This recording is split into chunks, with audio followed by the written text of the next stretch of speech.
Okay, the audience is into this one. Yeah, very loud tonight. All right, keep your head down. Let's see what's going to happen. Great fans as always here at Fight Card. Joe's live. Medina wasting no time. Lionheart rushing kicking underneath that hand toss. I don't know, but I'll let it go. Ooh. Now, Georgie, he fought Jay Farrell at Victory 2017, and it was a really good fight. He wobbled him a little bit in the first, caught him again in the second, and then put him out with a left hand in the third. It was quite the fight. And as I said earlier, Devon Jeffries put on a really good performance against Alan Baum, who's our current 145-pound champ. And, you know, had him on the ground, was doing some good top work until he was caught in a guillotine. So these are two quality opponents here. Yeah, Jeffries has actually been working a lot on his hands heading into this fight. So he's looking forward to showing us what he's been working on. I can't wait to see what he's doing here. He's been throwing a lot of kicks here to start. Yeah, I would, because Georgie is very good counter striker. As you can see, he drifts just out of range and comes back in very smoothly and very easily. He's also a good wrestler. And then look at Jeffries jumping a guillotine here. Yeah, he's got to get those legs in though, or else he's passed. And correct me if I'm wrong here, Professor, but it looks like Georgie Medina bears a resemblance to one Gegard Mousasi slightly. He looks a little bit like Gegard.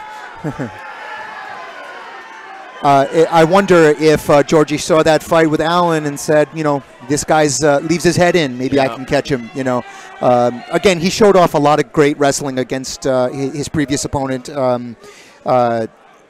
Jay Farrell, so he's got the wrestling when he needs it. And that is something that fighters do, right? Is they YouTube their opponent. They scout their opponent. I mean, I would hope so. I think most fighters do. Not every fighter. You'll find a fighter every now and again say, I don't know anything about my opponent. And I think that's madness. Why on earth would you do that to yourself? See what they do. Prepare. Medina passing. Nice scramble. Oh, he's all over him. He's got his back now. Devon's hanging in there. He's trying to get up. He's doing the right things. He's turtling. He's doing a good job at turtling up. Yeah, he's trying to control that arm so we can stand up. But Georgie's all over him. He did a good job. Jeffries did it, not letting him get his hooks in there. Yeah, he did. He went right to the cage. It's good to put your back up against the cage to stop some of the Georgie being able to maneuver. But he's got to get that hip off the ground. He's got to post up on that far arm. Oh, that looked a little bit like an elbow. It did, yeah. Which, of course, are not legal. No, they are illegal at the amateur level. Oh, and good job by Jeffries getting back up. Yeah, he gets back up. It's the first time tonight we've seen somebody actually use the cage correctly to stand up. He got his back there. He got that hip out. He posted and stood up. It's well done. I think that's Georgie's round, though. I mean, he was basically all over him on the ground. Devon, he's fine. He's okay. He's in there, but I don't think he won that one. No, I have to agree with you. It's very important, as you said, to use the cage. The way that you're able to do that is he used it to peel his opponent off of his back, and he did it very well. Right. I mean, in contemporary MMA, the stand-up has become absolutely, totally, and completely pivotal. And the way most people stand up now is by using the cage. There was a time, if you remember, where wrestlers would want to put you against the cage, but your back against the cage. It was thought, the conventional wisdom at the time was that would stop you from being able to maneuver. Right. But that was a long time ago. Yeah. People have figured out that the cage is also a limiting device and that you can stop people from getting position on you and then use it to crawl up, get up, post off of. And that's what we saw. Really well done there by Devon. He's clearly been working on that takedown defense. Absolutely. Let's see if we get to see some of Jeffrey's hands that he was talking about. Yeah, I would like to see him use that boxing, especially because... Side kick, spinning back fist. Oh, that was a good uppercut. Especially because Georgie's counter-striking is so good. So he definitely, you know, and the thing about Georgie is he's aggressive as well. He's not just a counter puncher. No, not at all. And if he feels like you're not going to come at him, he'll come at you, and he'll switch levels, make you think he's coming down, and then punch you with that very powerful piston left hand. Wow. Nice takedown. And Georgie managed to get top position on Jeffries here. Yeah. Now Jeffries, again, doing the right thing. He's trying to use that underhook and trying to hip out. And he was almost out the back door, but Georgie saw it and adjusted. He went squared up the hips to stop him from escaping. Georgie's doing a good job here riding him from the back. He has his arm on his belly controlling his position. Yeah, trying to get a hook here. And Devon's wilting a little bit. And those shots may not look like much, but those are in essence just trying to soften his opponent up and looking for a spot. Yeah, that's the big difference between jiu-jitsu and MMA jiu-jitsu is you can punch people until, you know, you create the opening that wouldn't be there necessarily. Right now, Devon is just trying to survive. He's just taking it, and he's trying to look for a way to explode. And those body shots that Medina was hitting it with, those look like they had some on it. So as you can see, they've worked their way back to the cage, which is actually good for Devon. If he can get up on the cage, get his back on the cage, he could stand up again. Yeah, and you're seeing, you know, Devon does have good ring generalship. Even when he's under this barrage, he has his wits about him. Yeah. And Georgie's being a little reckless here. Like, it's clear that he doesn't feel threatened because he's just sort of looming over him, you know, and just wailing on him. So I think he smells blood here. Yeah, he's doing whatever he wants to do, and he's not thinking twice about it. That's exactly. For sure. Now he should be careful of that, but it's there was that explosion we were waiting for, and Georgie caught him as he was coming up. But yeah, you don't want to sleep on a guy, but maybe he feels something. He feels Devon weakening or something. Who knows? Ooh, those body shots were nasty. Very good. He's picking his spots beautifully. Georgie is this round. Head, body, this body, is very head. close to being finished. Yeah, the referee is watching this very, very closely right now. Oh, a beautiful job with the ankle pick. Pick that ankle, It's this is gonna be done. Stopped here. Devon has to get up, or the ref is very, very close to stepping in. Crowd squarely behind Georgie, and he is. Can he get out of this round? A monster. One last flurry here to maybe end round 2. The ref giving him plenty of time, giving him opportunity to get up. Wow. And he survives.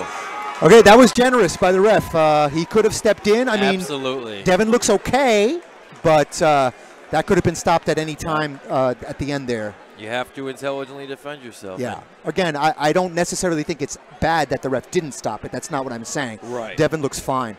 But, yeah, playing with fire a little bit. Yeah. You know. Yeah, oftentimes if you see someone landing several shots, even if they're not damaging shots, but if it goes unanswered for 6, 7, 8 shots, sometimes it'll be stopped. But as you said, this referee is giving these guys every opportunity. Right, which I appreciate. Absolutely. You know, I definitely do.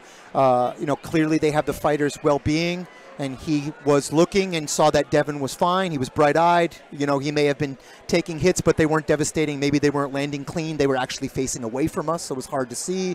You know, who knows? But he looks okay. And, you know, we've, you know, maybe Jeffries comes out here and scores a knockout. We've seen crazier things. Of course, and that's what makes MMA so wonderful is with those little gloves, it doesn't take much, you know? Absolutely not. Yeah, the crowd here is deafening, chanting Georgie here. They are squarely behind Georgie, and he, I mean, does he have something personal against Devon? He doesn't want to shake his hand. No. He is all, you know, maybe they had some words. I don't know. Very Diaz-esque. All business tonight. That was some good little knees there that Devon landed. The question also, although Georgie does not look tired, is not at all. Did he maybe, you know, blow out his arms to all those punches? Big Superman punch right, landed clean. So, you know, again, we're not judges, but Jeffries is going to have to finish this fight to get the win, right? Yeah, agreed. I don't think he wins this any other way. Those were very dominant rounds, especially round 2 for Georgie. Almost a desperation takedown attempt, but he's got a high crotch right now. Yeah, he could shift to a high crotch, but Georgie is on it. He's using that whizzer really well. I don't know if he's going to be able to. He could shift to a double here, what's called a Barzer guard. He could go right to that double, pull out those legs, potentially. All right, they break. Gave it up. Ooh. Now, Georgie's a southpaw, and what you know about this is what's called an open stance, when they're opposite. And so what that opens up big time is the rear hand and the rear kick to the chops. which I'm shocked. I have seen no kicks from Georgie today. 2 little leg kicks. Yeah, he kicked a lot more in this previous fight. So, again, this has been a familiar position in this fight. Georgie having his back in a wrestling position with his arm on his belly, controlling him. Yeah, and this has been the story of the fight, and I don't think the ref's going to allow lots of unanswered punches this time around. Yeah, he's already watching it very closely here. And you know, it doesn't look like Georgie's interested really in going for that choke. He kind of threatens with it just for fun, and goes back to hitting him with the hammer fists and little punches. He's talking to him a little bit here. Now he's doing a beautiful job at wrist control too on the left side there. Yep. Yeah, because he's just locking down that leg. He's not really going for the hook. He sort of, every now and again, tries to sneak it in and then goes back to hitting him. Oh, again, when he rips that body, he's putting some mustard on that body shot. Yeah, and when you're again, it's when you're really tired that those body shots are no fun. He was grabbing his fingers of his gloves. Yeah, that's illegal. Can't grab inside the gloves. The referee doing a good job at letting the fighters know exactly what they can and can't do. He went for it. He's jumping, trying to take his back. Too late, though, here. There he goes. Now he's got the hooks. He doesn't have the time, I don't think. Oh. Wow. Wow. Great fight. Good fight. Balls to the wall, nonstop. Georgie, impressive. But Georgie wins that, I think, easily. 3 rounds to none. Again, and the audience thinks so, too. Yeah, absolutely. Another 20-year-old phenom. A lot of young guys, man. Absolutely. We 19, 20, a lot of 20-year-olds. I mean, you know, amateur mixed martial arts in this area looks phenomenal right now.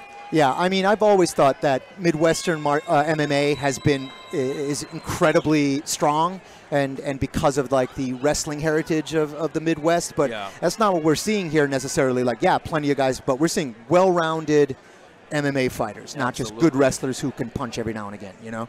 Yeah, do you think that's just because of the hardworking Midwestern ethic? I mean, I think that's certainly a part of it. Again, I do think that all these dudes growing up as wrestlers are like, great, now I have something else, and so they're planning. Right. They're not just wrestlers. They're already doing boxing or whatever beforehand. Right. And this is a hotbed. There are so many great teams in a very small area around here. I'm not surprised that so many of these young guys are so good. Some of these guys, I can tell you now, we're going to see in the UFC soon. Oh, yeah, absolutely. At Bellator, for sure.